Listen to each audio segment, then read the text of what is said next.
Hi, this is Paul Palmer. Today I thought I'd talk about quality assurance.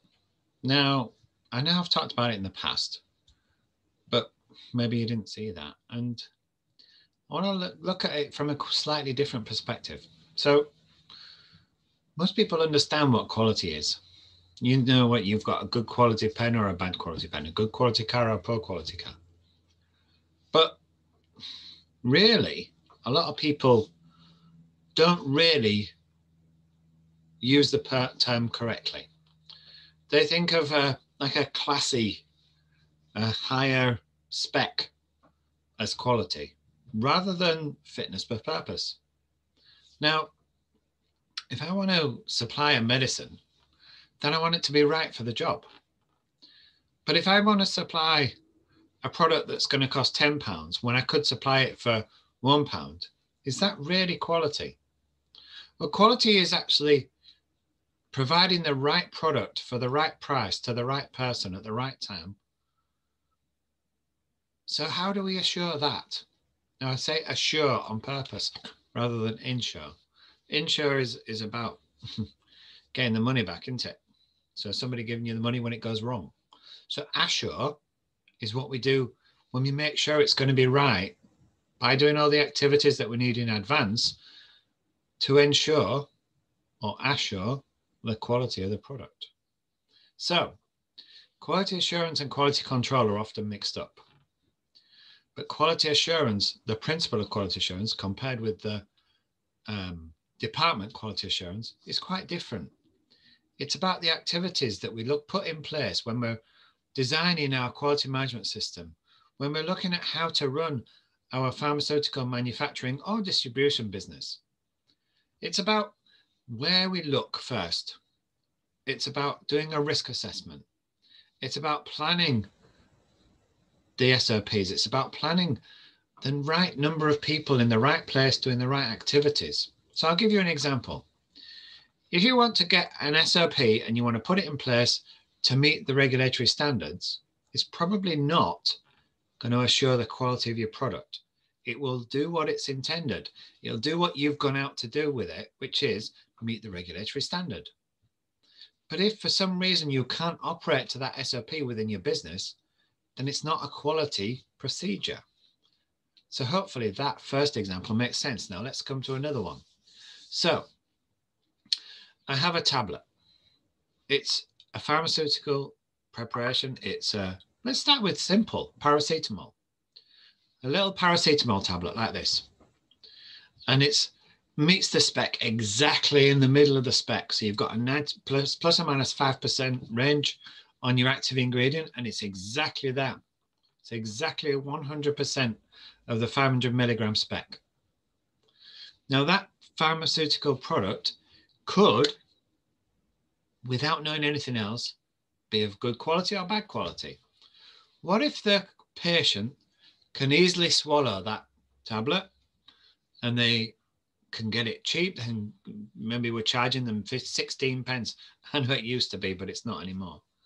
For a pack even. I remember a pack of 16. It's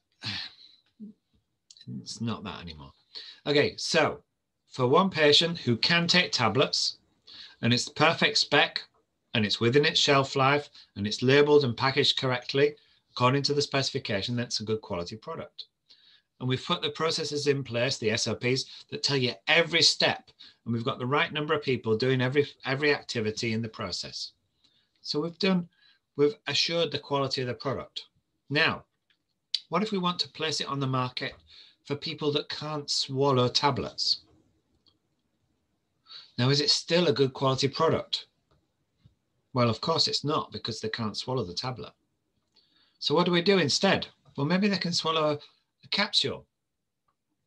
Maybe they need it to be dissolved. Maybe it's got to be a dispersible product, a dispersible tablet. Maybe it's going to be a suppository.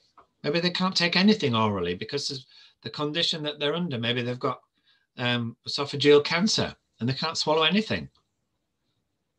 Maybe it's injected into their bag.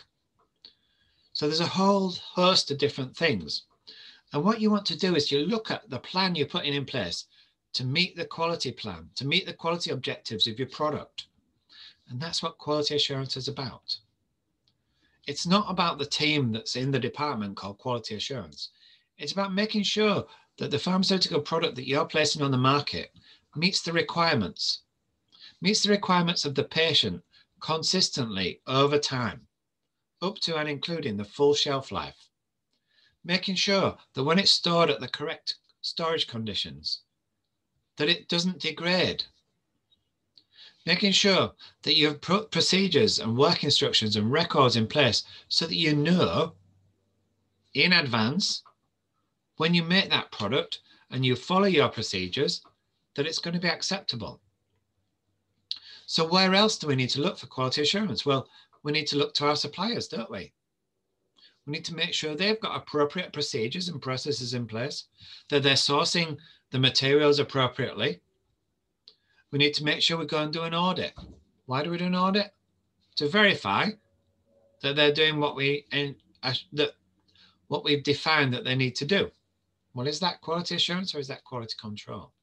Well, you're checking they're doing it right. So really it's quality control.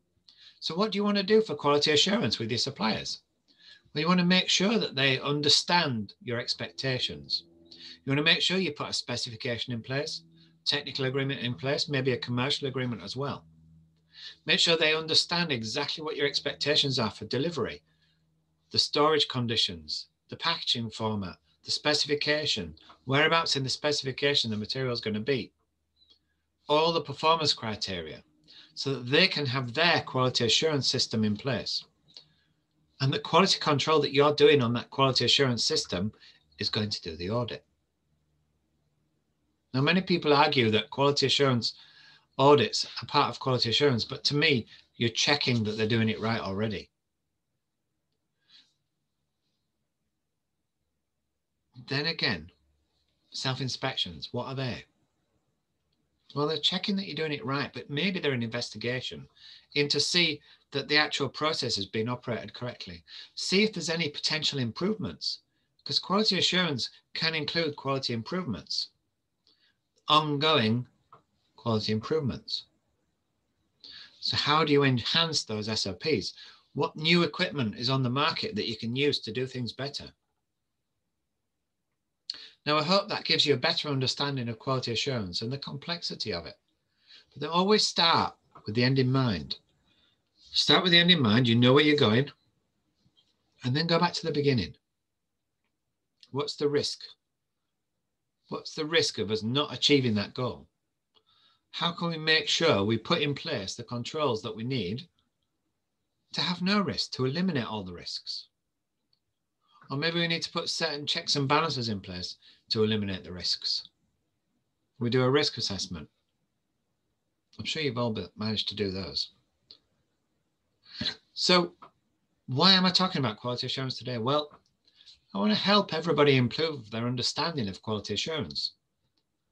So I'm going to be running a 5-day challenge to start with the basics.